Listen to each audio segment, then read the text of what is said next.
నిజంగా అల్లు అర్జున్కు శిక్ష పడకపోతే కనుక పూర్తి బాధ్యత రేవంత్ రెడ్డి తీసుకొని సీఎం పదవి అల్లు అర్జున్కి ఇవ్వమని చెప్తున్నాడు. ఇది పెద్ద సంచలనం ఉంది.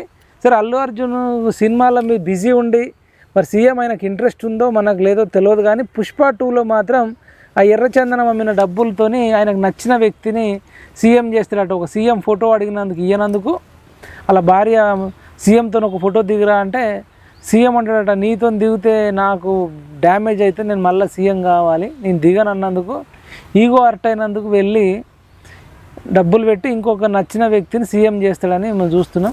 ఇప్పుడు కూడా ఒకవేళ అల్లు అర్జున్ కనుక అరెస్ట్ కాకపోయినా లేకపోతే శిక్ష పడకపోయినా అంటే రేవంత్ రెడ్డి అన్ని బ్లాక్మెయిలింగ్ దందాలు బెదిరించి డబ్బులు వసూలు చేసుకోవడానికి కోసమే ఇంత మాట్లాడిండని అనుకుంటారని అంటున్నాడు.